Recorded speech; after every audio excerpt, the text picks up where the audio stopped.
What's up, guys? I'm Tim Geddes. This is Nick Scarpino. Today, we are reviewing Attack on Titan. This video is brought to you by Crunchyroll. Go to crunchyroll.com/kindafunny. Get 30-day free trial of Crunchyroll Premium. We'll get to all that stuff later. But for now, Nick. Yes. You just finished Attack on Titan Season 1. Probably the worst timing ever for me to finish that because we had to drive down to VidCon, which is why we're on the road right now. Yes. You might have noticed that we're not in our studio. We're not. Our illustrious, beautiful studio space. We're in my Honda, driving down the 5 to VidCon right now. But we're not going to let that stop us, Tim. No. Because you can't keep Kinda Funny down. You can't. The only thing that can keep Kinda Funny down is a gigantic carne asada burrito that I'm probably going to get around midnight tonight. Or a giant Titan coming through a wall. They go like this, Yeah. They do that. They do. They go crazy. Yeah. So, first impressions on Attack on Titan. I liked it a lot. It went from, this series is kind of cool and unique to, I got to marathon this, right? Which I think is the highest award that I can give. If it gets to marathon worthy, then it's worth me recommending to you. And I think that Attack on Titan is one of those series. Yes. It gets the Binge-Watch Award. It gets the Binge-Watch Award. Again, I started it and I was a little put off by the first episode. I think just because I wasn't in the right headspace when I watched it. And then slowly but surely I started to watch and realize this is actually kind of a cool, unique world that they're creating in Titan. I think that's part of the thing that simultaneously kind of pushed me off from it. And then once you guys told me, give it another shot, you get into it, you realize that they actually have realized this world where all these main characters are stuck behind these gigantic walls they've had to build over hundreds of years or thousands of years. Maybe it's hundreds of years. I'm not too up to date on this. Because they're constantly being attacked by these gigantic titans, these mindless titans, yes. These mindless, androgynous beings that keep attacking humans because they eat humans. Yes. And so the first season, that's kind of what we learn, and that's the world we're set in. Yeah, so the series is very, I think, important right now in the media, in mainstream media, and in anime because it's very welcoming for some reason to new fans of anime, and a lot of people that don't typically, qualify themselves as anime fans are really kind of gravitating towards this. I'm not really sure the reason why. I think a lot of it has to do with the streaming sites. Yeah, I was going to say, I feel like it's sites like Crunchyroll where it's everything is so readily available to you, and you can get that. You can actually, you just have easier access to it, honestly. But even beyond that, though, because before you'd be like, hey, you should totally watch this series, and I'm like, I can't. Where am I going to watch it? Yeah. Right. And you know my take on trying to get things through illicit means. I only do that with coffee. I completely know and understand that, Nick. But what's cool to me is that all of my friends have watched this show, and without watching it together, we all just uniquely watched it, and we were all hanging out, and we talked about it. I'm like, oh crap, I can't believe you guys watched it. But this has taken over, man. Attack on Titan is huge. Yeah, it's such a big thing. It's pretty big to the point where every convention we've gone to, I would say, maybe it's because I'm looking for it, but it's one of the top. It's definitely one of the more popular 20 popular cosplays right now. Yeah, I mean, you keep seeing that the Scout Regiment logo, which is so surprising because I don't know, the Scout Regiment's dope, but they're not lit dope. You know what I mean? They're not on fleek. No, they're not on fleek. They're not lit. Are they Fleet Week? Oh my god! All right, so this show's really cool. Now, my initial reactions to it, my review of season 1 is it's not the best anime I've seen. Having said that, it's really good. It's really great even, and I'm very excited to see what happens in season 2. I was let down in a couple ways, but overall, is it worth watching? Definitely. Did I enjoy it? Definitely. Have I had many nights thinking about it, discussing it with people? Yes. And I think that's what qualifies a good anime. Yeah, see, I mean, I'm very much drawn to that sort of, no pun intended, I'm drawn to the style of it, right? Where it's beautifully animated, first of all. They have some moments where it's kind of there's never a moment that kind of takes you out of it. And I like the world they've created, where it is sort of, it's kind of a futuristic world, but where the tech evolves differently. So they have these amazing grapple suits, not suits, I guess what do they call them, grapple armor, or what do they call them? 3D maneuvering devices is what they're called. So they have these amazing 3D maneuvering devices, which I'm ODS. Sure, ODS, which they use to kind of get around the world, which seemingly is sort of like old new tech. It's kind of crazy. It's hard to describe. It's steampunk. It's kind of Spider-Man. It very much is steampunk. And normally I wouldn't like that style, but for some reason this just caught on. And in the world, it kind of makes sense. They define that world of what their weaponry is and how they're so underpowered against these titans. Yeah. And really the only thing they can do is try to figure out what's causing these things to attack and how to get around them. Well, so that's it. Like, the premise of this show, for people that don't know, and we're going to get kind of deep into the show. We're going to spoil some things. So before we get there, the idea of the show is that thousands of years ago, these titans appeared and attacked, and things were bad. Pretty much devastated most of humanity. 3 walls were built up to protect the remaining humans. I'll buy your Starbucks if you can remember what they're called. Good Lord, no. One's Wall Maria. Rose. Was Rose one actually? I think Rose was one. Oh, man, the other one starts with an S, I think. Kevin, look it up. Kevin, are you back there? There's no reception here. Okay. That's not going to happen. Doesn't matter. There's 3 walls. So to be fair, I finished the last time I've seen Attack on Titan was probably almost I finished a year it a lot ago. earlier than you. Yeah, so than you did. I don't really remember all the names and stuff, but they built these 3 different walls, and it kind of creates this class-based system. Right, and the way the walls are built is they're in consecutive circles, right? So the bigger wall is where sort of the people that are the lower class live. Then there's an inner wall, and then there's the sort of inner sanctum where the governing body, the government, the king, all that So the people story that run the world got. The first episode of this show kind of is the story of the day that the Titans returned. They've been gone forever. Right. And all of a sudden, a Titan shows up again and breaks through the first wall. The armored Titan. Yes, the armored Titan. We see, and there's different types of Titans. So there's just the normal run-of-the-mill Titan, which they categorize by sort of the height of what it is. Like, that's 10 meter, that's 12 meter. Then there's the armored Titan, which is like this giant one, looks it's like the one exposed that, muscle. If you don't know anything about Attack on Titan, and someone says Attack on Titan, it's that one you've seen. It's that's the Colossal muscle Titan one. I think that's no, you're right. That is the Colossal Titan's the one that originally I think that's what I'm appeared. Yeah, the armored Titan's the one that broke through the walls. Yeah. It doesn't matter. We don't see him again. No, you're right though. You're right. So there's all this stuff going on, but the thing is, the main character's mom gets eaten by one of these Titans. He vows to revenge the main character, Aaron, to avenge this whole thing, and then it's him and his best friend Armin. Armin or Army? Armin. Best friend Armin and this girl, Mikasa, who's like this super badass chick, right? Who essentially is like his adopted sister. Yeah. And so it's their story of them learning to be in the military.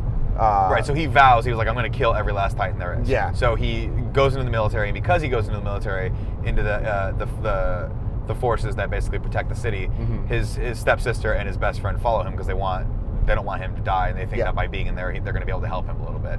And so we follow his adventures as, well, not adventures, they're sort of horrifying, I guess adventures you can call them, as he goes through training, and then as they go through to basically retake parts of the city, and then eventually, as they go outside of the walls into what's called the Scout Regiment. The Scout Regiment is like the hardest of the hardcore badass MFers that go beyond the gates of the city, or beyond the gates of the wall, I should say, out into the general world where all the Titans just roam freely. To fight them. And to fight them and just figure out kind of what's going on out there. They learn that they can destroy and defeat the Titans by just breaking the nape of their neck. Yeah, so you cut in a certain way, in a certain depth of the nape of the neck, and it kills the Titan. That's pretty much the only thing you can. If you slash off a Titan's arm, it'll eventually grow back. Yeah. Even if you cut off its head, I guess it'll grow back. It's fine. It's just, it just has to be that one little part of the nape. So they create these things, the omnidirectional maneuvering devices that pretty much allow them to shoot themselves up, and then using swords attack the Titans. Right. So they do that, and that's kind of the basic plot of the story. And it gets a little more convoluted as you go on. I will give a shout out to the theme song, which is so epic and so awesome. And it's one of those anime theme songs. I feel like there was a couple theme songs. There always is with anime. Yeah. The first one, they changed it up on me. The first one, it's one of those ones where you watch every time. It's like Game of Thrones. You can't skip it, man. Yeah, you gotta listen and watch. So overall, we're getting into a little bit spoiler territory now. Yeah, this is spoilers, so we're gonna knock on this right there. What issues did you have?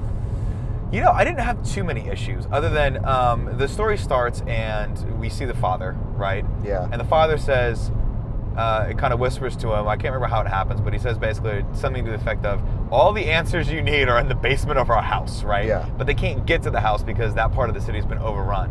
And then we don't really go back to that. We don't really know what the hell happened to the father. Yeah. He was outside of the city, I guess, visiting some of the outlier areas. And we don't really get explained why he's out there. Maybe we did, I don't remember it. And then we just don't know what happened to him. Yeah, no, the thing with that I like is that they did set up a lot of different things going on. So constantly, as viewers, we're watching this and we're thinking, what's happening? What's in that box? What is in the garage? Why does he have this? Why are the Titans here? Where did they come from? Right. Why are they back? There's so many questions. And none of those questions are answered in the first season. None of them are answered in the first season. And which is fine, because I think... Yeah, that's like build-up. It's build-up. It's a little disappointing to like have so much build-up to it and then it just not even be addressed at all. Right, we didn't get a lot of payoff in this season. Yeah, so... What little payoff we did was, and if you're watching this and you're in the spoiler territory, well, here's another fun spoiler for you. So at a certain point... There's spoilers from here on out. Completely. The main character, I believe it's Aaron, right? Am I saying that correctly? Yes. Aaron gets eaten by a Titan. Yes. And then, as he's being slowly digested in the Titan's stomach, explodes and erupts into a giant, like... Into a new Titan. A new Titan.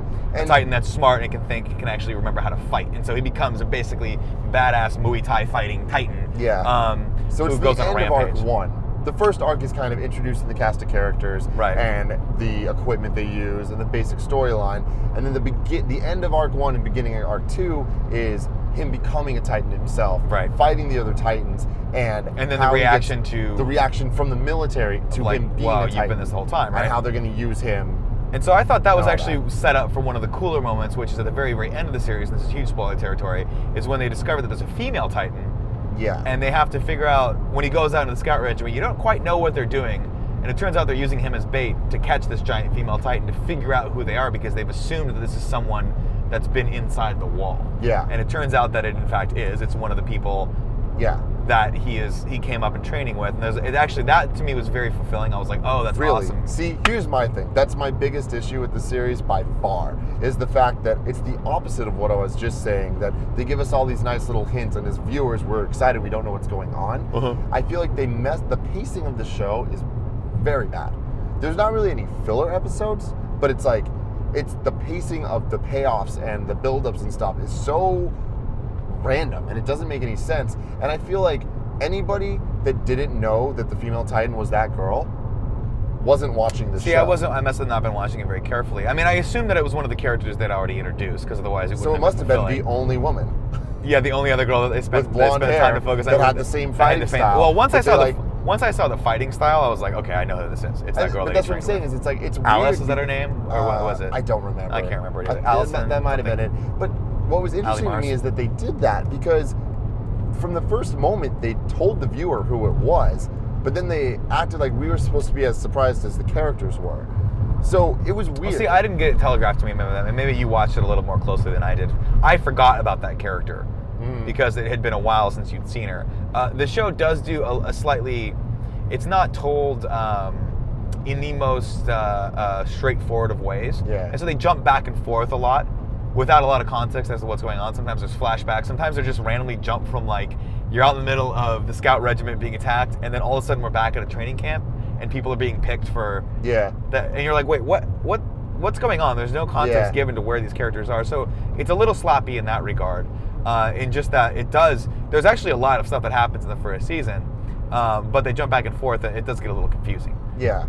And, I will say that there is a lot of things that there is a nice payoff to, and unfortunately, that is the death of some of the cooler characters. That was like when the whole Levi squad gets eliminated. That was crazy. It's crazy. And they do a good job of that. They do. It's similar to Game of Thrones, exactly like that, where we're in this new era where no one is safe. So if you like any of these characters, especially in Attack on Titan as it is in Game of Thrones, you better just say your goodbyes when you can, because they might not last too long, and some of them die in the most horrific ways possible. Yeah. The worst to me was when the guy stuck, like he shot a line into the female Titan, she grabbed him and just twirled him. Oh yeah. And then it basically snapped like every bone of his body because of the centripetal force. Oh my god. And but this show's gruesome. Slammed him down. The show has those moments and all of that stuff, and they definitely go there. And so it's based on the manga, so right now, like we're all not caught up. Season 2, who knows when it's coming? It's been announced 2016. Yeah, I mean this is my problem in general with seasons of anime, is that we're not going to get a payoff for this. It's my problem with seasons of shows in general, right? Like even a lot of television shows. Like I told you, I'm starting to wane on Game of Thrones because it's just so long. I want a payoff. versus I like the standalone movies or movies that were made from shows and are done and complete. Yeah. And then I can now go back and just. I like to engage with shows that are only 3 seasons, right? They knew there were going to be 3 seasons, or maybe they thought they were going to go 4th, but they ran out of budget, so they have to wrap it up. Yeah. That's where I'm at. I really don't know how long this is going to go for, and that does give that. Given the pacing of this, I don't know if I'll be able to hang in for any longer than one more season before I'm like, I can't. Well, see, I could not disagree with you more about the Game of Thrones stuff, which we've talked about ad nauseum. But when it comes to the Attack on Titan, the anime thing, I get that, and I really like it when anime are done. I don't like ongoing anime. I don't like it things like Naruto and Bleach scare me. There's just too much. It's too much. But when it comes to like Code Geass or Death Note, they're just, here's 20 episodes, here's 50 episodes, whatever. It's the story. Right. I love that. And with Attack on Titan, you can tell that there is a story that they're going to end. The creator has an idea. There is a timeline on it. My biggest problem is the more production schedule of it, where I don't think that the seasons are going to get done in a timely manner. Probably not. That's be able to tell the story. This is a premium level of animation. Mm-hmm. Like these guys, the studio that does this, and forgive me, I don't know the name of them, but they're good. Yeah. So they're spending some time on this bad boy. This is not something that's just getting thrown out there like some of those other shows that are kind of like that kind of combined 3D with 2D and that cel shaded style, and you're like, yeah, it's a little off, but I'll accept it. I think they do a really, really good job of this, and they nail the characters too. But so yeah, I mean that is a concern, right? How much longer are we gonna have to wait for this, and is it gonna be impactful enough when it comes? Mm-hmm. Because we are all, as we've said time and time again, creatures of this new world where we have zero patience for anything and we have zero attention spans. And you know, I mean, I'm gonna watch it when the second season comes, but is that gonna be a year from now?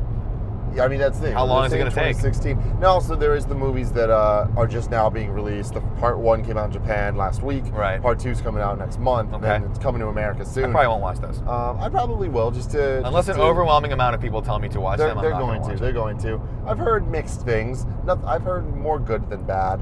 The production value does not look... It's to a level where it would do. It's not a Hollywood movie. That's the thing. but I'm wondering if it's going to do the cartoon justice, because the cartoon, for its faults, and again we're picking apart something that I thoroughly enjoyed and highly recommend. But we're doing it for just the pure exercise of having to find the 1 or 2 flaws with it. Yeah. But for its faults, like it is a great series. It's a beautiful series. I don't. And this is my problem in general when they try to bring anything that was popular in the animated or comic book form to live action, is it just, unless you have a ton of money, probably won't translate over that well. Mm-hmm. I mean, they've talked about doing an Akira live action movie for a really long time, and I think it's still in the works. Yeah. I don't really know. I haven't checked in with it because it's been ping-ponging back and forth so much, but I almost don't want them to. Yeah. I want to just remember Akira for what it is, one of the best animated movies ever made. No, for sure, and I'm totally with you on that. But then I feel like there are some stories that could be told. Like Death Note's a good example, where those live action movies definitely were not as good as the anime, and I wish that they were more Hollywood because the budget and the Japanese movies just have this unique look to them. Yeah, They're but how are you going to bring Death Note to real life? 90% of that happens in a still shot of someone's head. Like they're just sitting there thinking, right? Well, I know, and but you're seeing a little bit of action thinking. But yeah, but it's such a radically cool, different style. Like I don't think you can make a movie like that and have people like, what the hell is going on with this? There's not like, if you look at the average Hollywood movie, there's a cut every 30th of a second. No, I totally, I get that, and I mean you're right about all that, but I'm just saying it's like it wouldn't be hard. That's true. It's not. It would be hard from a production value. That's the craziest part. Shinigami. But besides that, it's a bunch of people having heart attacks. Anyways, back to Attack on Titan. It's a bunch of people having heart attacks. Like, that's true. It's very true. I mean, really, it's not like there's that crazy action scenes going on. How did he die? We'll figure it out. And that's why Attack on Titan's a little harder, because the action scenes are probably one of the coolest things. Yeah, I mean, the first time you see him go out there and actually fight, and he gets pissed off, and spoilers, it doesn't end well for him that first time, which again is another reason why I like this. I like that it sets you up and then gives you something completely different. Like, whoa, shit, that was shocking. I did not expect that. And then you see Mikasa go around and actually wreck shop. She's fucking awesome. It's cool, man, and it does feel like that Spider-Man. I don't know which Spider-Man it was where he had multiple arms. Do you remember that? Yeah. There's one series where he had it doesn't matter. Spider. Was it Man Spider? Probably. Nah, it doesn't matter. It's really, really cool. But you're right. I don't. That's good. That would take. If I had to look at that and be like, we're making this in a movie, I would say $300 million. Yeah, I mean, it's definitely it is what it is. But I enjoyed the series because the story was cool and unique. The action was unique, and unique action is such a huge thing to me. Yeah. Combining Spider-Man type agility and motion with swords is awesome. With also gruesome death, and where if you screw up, or even if you don't screw up, by the way, even if you do, exactly what you're supposed to do. Sometimes it just doesn't work out that well for these Yeah. poor people in this world. I mean, there's people getting smacked against the Oh my buildings. and all this God, stuff. trampled like, on, eaten. Yeah, things are bad. And that's, I mean, the most horrifying thing is when they grab him and the guy's like screaming, no, Yeah. and they just go, Yeah. when you just bite their heads off. But I Like, love whoa. that the show makes you think, and it definitely it makes you wonder what's going to happen next Yes. and where the plot's going, and like really where It keeps you interested. Why is all this stuff happening? And I know we'll get the answer to that one day. We will. And it's going to be cool. I'll stick around for that answer, I think. Yeah. I will. But ladies and gentlemen, let us know what you think of Attack on Titan. Let us know in the comments, and if you haven't already watched it, please watch it. Tell me what you think, because it's worth watching for sure. Absolutely. This episode of Kinda Funny Reacts has been brought to you by Crunchyroll. Go to crunchyroll.com/kindafunny for a free 30-day trial of Crunchyroll Premium. What does Crunchyroll Premium get you ask, Nick? Yeah, you're Yeah, asking. yes, I am asking that. It gets you 1080p HD anime. It gets you all the different animes, ad-free, all that stuff. What's really cool is the shows that are happening right now in Japan, like Sailor Moon Crystal. Yeah, I want to watch those. When are those available, Tim? They're available within an hour of them premiering in Japan for you to watch with professional subtitles. Oh, we're getting good at this. This is good. We're I know. getting good at this. I love this. Crunchyroll makes it easy. Crunchyroll.com/kindafunny. You should definitely do it. Watch Attack on Titan. I'm super stoked. I said this in the last episode, but Yu-Gi-Oh! Season 1 is on it, and you should watch it. There's a new movie coming out, and I'm super stoked for that. That's the one that goes like this. Yu-Gi-Oh! Gotta catch 'em all. It's not that. Yu-Gi-Oh! No. Gotta No. catch them that It's ball. Nope. It's time to Yu-Gi-Oh! duel. You probably don't even know. No, I don't. You're way too old for that. Yu-Gi-Oh! But might be a little bit beyond my you should check it out because it's really fun. It's All really right. cool. All right. Until next time, thank you so much.